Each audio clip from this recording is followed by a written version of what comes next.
think we are. Now, a couple literary giants in my canon, in my lexicon, my literary universe, who address this question of the wild before we get to Jon Krakauer and his real-life protagonist, Chris McCandless. Thoreau, the Walden experience. Now, Thoreau was a really civilized dude. He was not a savage. He was a cultured and civilized person for his time period, and he had what were the modern amenities of 19th century Northeast Massachusetts. But when he went out and tried to do the Walden Pond experiment, which he wrote about in his famous book called Walden, he was trying to live closer to the earth. And probably anywhere we intersect with this theme, McCandless is going to invoke Tolstoy and Jack London as well, but he's going to invoke literary giants, books that inspired him on his vision quest or his foolhardy mission. And like Thoreau, he had this sense of deliberation. He wanted to do it on purpose. The death we're going to find was accidental, but the endeavor was very much on purpose, because he wanted to live. He wanted to, seize the day, as we've heard it said, in a couple of different places. Gary Snyder was a poet. He was a contemporary of the Beat generation. You're going to hear me talking about those folks a lot this semester. We talked yesterday about Jack Kerouac. There's a lot of Jack Kerouac on the road in Chris McCandless, Into the Wild. Gary Snyder was a contemporary of Kerouac and Ginsberg. He was a Buddhist. He was very interested in primitive societies from a kind of a spiritual and a philosophical perspective. He was a great poet, and he actually surmised that poetry, he saw it as, he wrote an essay called Poetry and the Primitive, where he espouses that poetry itself is a survival technique. Okay? And basically, he doesn't see poetry as words on a page in a book, lines, written down, or stanzas, or poems performed, but he sees it as a part of a kind of almost like a ritual experience. He attributes this idea to Freud. Everybody heard of Freud. Everybody took a little bit of psychologist. He was this guy that theorized the unconscious. Basically says all the time while we're sitting here awake and going about our day, we're having all these unconscious thoughts that are very much more animalistic and less, more primal, less civilized, less refined than our more awake thoughts, and they aren't maybe, subject to everyday morality. Gary Snyder said that Freud did not discover the unconscious, that he got it from poets. And poets had discovered the unconscious. Gary Snyder talks about the Native Americans. They would go into a trance. They would go into a ritual where they would be like connecting with their version of God, like the Na'vi in Avatar.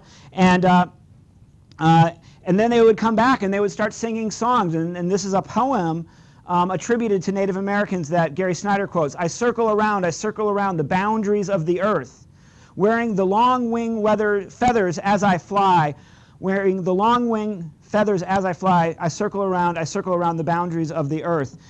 Snyder believed that a voice would come to you, and a lot of times you hear Western poets talk about the muse, capital M-U-S-E. The muse is like a romantic idea. Basically, it's sort of like the way some people when they talk about the Bible, they talk about the Holy Spirit as being feminine and being like a spirit. Well, the muse is kind of like that. That is a female energy that would come to a poet, a romantic energy that would come to a poet, and then he would be, he would start spouting out romantic verses.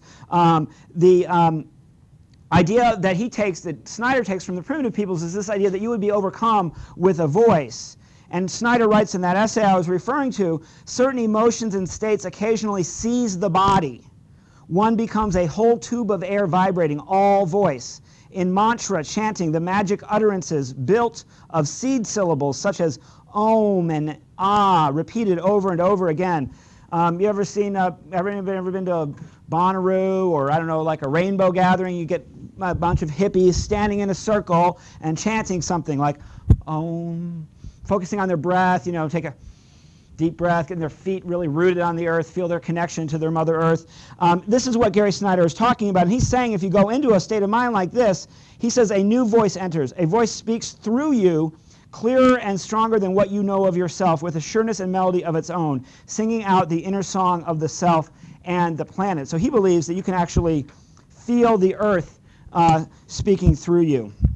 So that's Gary Snyder. There's another quote of his.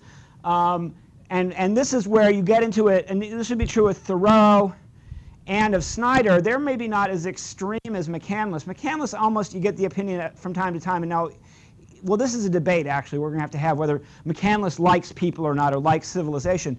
But the idea that you get from Snyder and from Thoreau was you were supposed to go and interact with nature and have an experience with nature, but you were supposed to be able to come back and put it into a poem or a novel or a story when you get back, right?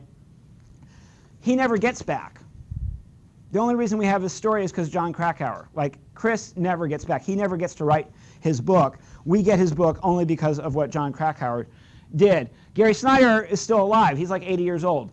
He's a nature freak and a hippie and all that stuff, and a beatnik and a Buddhist and all this stuff. But he was smart enough to always, wherever he went camping, he brought enough supplies, and he had a way to get back home.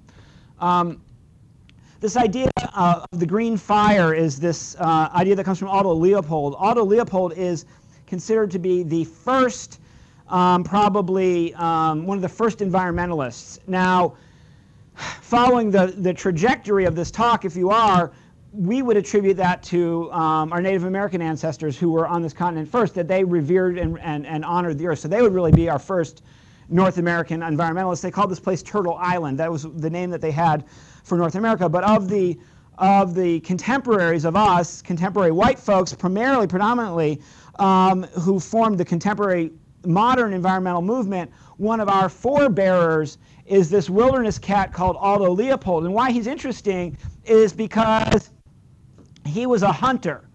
And I would like to say one of the reasons why I like teaching this book and why I talk about wilderness in such a way is I think it really unites us here in the South. We got a lot of people who love the wilderness because they love game and four-wheeling and hunting, and then we've got the people who are more like the tree hugger variety, and we can meet some kind of a common ground in our respect for the awesome power of nature. Well, Aldo Leopold was a hunter, and he saw the wolf as interfering with his ability to hunt deer. Okay, and so they would kill wolves thinking that that would mean there would be more deer. And this is a quote from Aldo Leopold. In those days, we had never heard of passing up a chance to kill a wolf. In a second, we were pumping lead into the pack, but with more excitement than accuracy. How to aim a steep downhill shot is always confusing. When our rifles were empty, the old wolf was down and a pup was dragging a leg into impassable side rocks. We reached the old wolf in time to watch a fierce green fire dying in her eyes.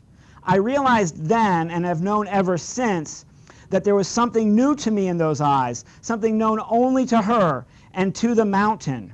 I was young then and full of trigger itch. I thought that because fewer wolves went more deer, that no wolves would mean hunter's paradise. But after seeing the green fire die, I sensed that neither the wolf nor the mountain agreed with that view. And so Leopold invokes this green fire, and really what happened, if this doesn't sound too new age for y'all, is that green fire that he saw in the wolf's eyes became his green fire that he then conveyed in writing and in activism on behalf of the earth, and he kind of built really the vision of humans not being against nature, but humans working with nature and in harmony with, with the critters, with the four-leggeds and the winged creatures, and with, with the earth itself. So that's Aldo Leopold. And these guys left a lot of books around for us to read about that connection that Americans have had with the environment.